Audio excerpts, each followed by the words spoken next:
Hey you guys, welcome back and welcome if you are new. My name is Sam and welcome to my kitchen. Today we're cooking up a delicious depression style meal. It is so good and so simple. So if you love depression style era or the meals, you're gonna love this one. We're gonna start out with making a chicken dish. This is called chicken a la Stanley. It is so simple. So we're gonna start out by heating up a pan, and you're gonna add about a quarter cup of butter. You can opt for oil and butter if you want, whatever you want to do, but I'm doing this by the recipe. So we're going to add some butter, and we're going to add one onion that has been thinly sliced. And then we're going to add some chicken. You can use any cut of chicken that you prefer or like. Today I am using chicken thighs because this is what I had on hand. We're just going to add that in there, and we're going to season the first side with salt and pepper. Just season it to taste, and you're going to let this cook from anywhere between 5 to 10 minutes, just until it sears really well on both sides. Then you're just going to kind of move those onions around just to keep them from burning on one side. Once the onions get burned, it's that taste that really makes the dish fail. So be sure to mix this very often. We're just going to set that to the side and let that cook, and we're going to start on the side dish to go with this. I do not have salt pork. I thought I did. I did not, so I'm just going to use some bacon grease, and I used about 2 tablespoons of bacon grease, and I just put that in my saucepan and I let that melt down over medium-low heat. And now I'm just going to add in about 2 medium-sized potatoes, finely chopped, small. And then I'm going to add in about 2 cups of peas and enough water to cover both the peas and the potatoes. Then you're just going to give this a stir. You can season it at this point with a little bit of salt and pepper. You can add a little bit more and a little bit later. Just remember that potatoes love salt, so add a little bit now. You can adjust this later. So once you get the salt and pepper in there, you're going to give that a stir, and you're just going to bring this up to a boil and let this cook for about 8 to 10 minutes, or until those potatoes are nice and tender.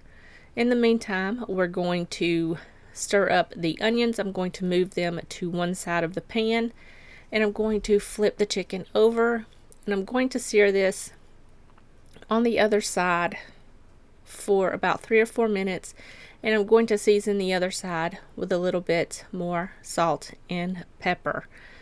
Just be sure to constantly stir those onions so they get nice and caramelized and they don't burn.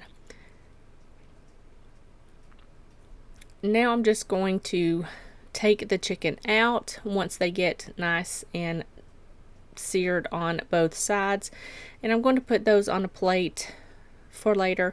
Now these are not completely cooked. We're going to finish cooking them in just a minute. So I'm just going to set that aside. Here you see me mixing some milk and some flour. This is going to go in the peas and potatoes in just a bit. So I want to go ahead and get that done now. To the onions in the skillet, I'm going to add about 2 tablespoons of flour. And I'm going to season this up with a little bit of salt and pepper. Now I can adjust it later. And I'm just going to cook this, mix it around, cook this for about a minute or 2, just to cook out that raw flour taste and kind of let it get a brown color. This should take maybe 2 minutes tops. And then this will just help everything thicken up later. Now I'm going to add in about 2 cups or so of chicken broth. You can do water here. It calls for either or. So you're just going to slowly add this in while stirring so you don't get a lumpy gravy.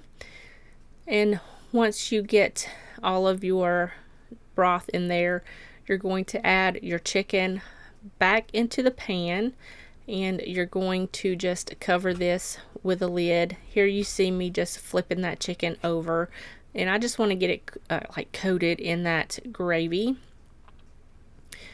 Once you get that, all of that chicken put in there, just cover it with a lid, and you're going to let this cook for however long. It did not specify.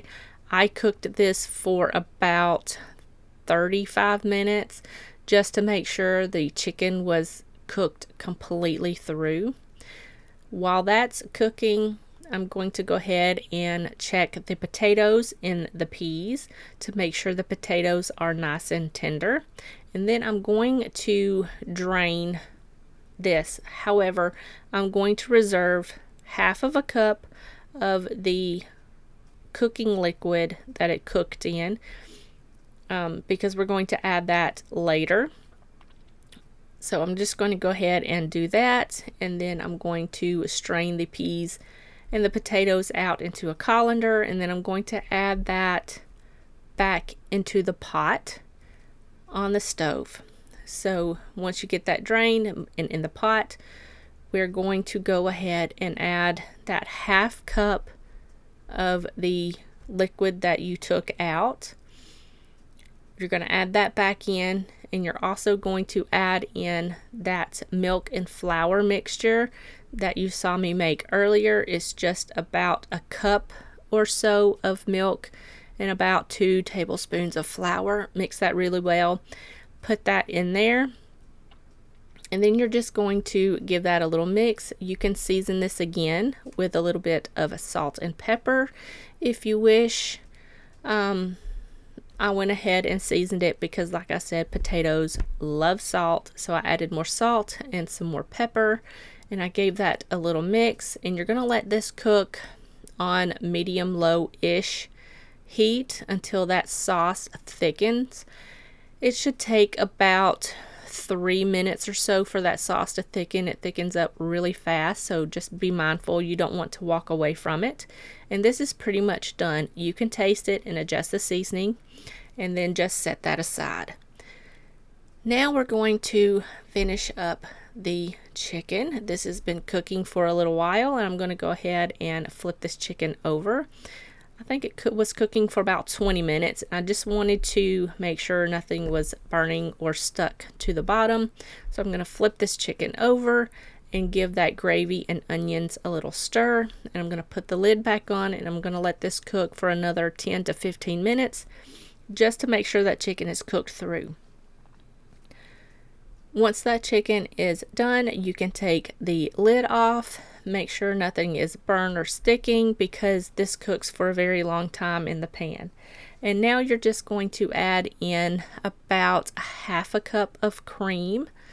I'm just using regular heavy cream, but you can do half and half if you want it a little bit lighter, or maybe some milk, but it won't thicken up into a gravy. So I'm just going to add that and give that a little stir around the pan. Make sure that cream is nice and combined into that gravy. I'm going to give it a taste. Make sure that the seasoning is good to go and adjust it from there. This was really delicious. So I'm just going to not add any more salt or pepper to this. And I'm going to turn the heat off, and then we are ready to make our plate.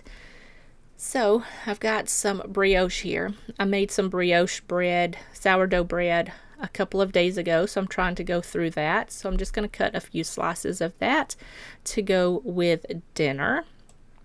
Absolutely delicious, and it's time to make our plate now. So we're going to add some chicken to our plate, and we're going to top that with a little bit more of that delicious gravy. Super simple. And then we're going to add some of the, I call it creamed peas and potatoes. It's just peas and potatoes in the book, but you're just going to add that, and then add a slice of bread on the side. And this was absolutely delicious. It took me like 35 minutes to put this whole thing together, and I hope you guys enjoyed this video. If you did, give me a thumbs up, leave me a comment, and I'll see you guys in the next one.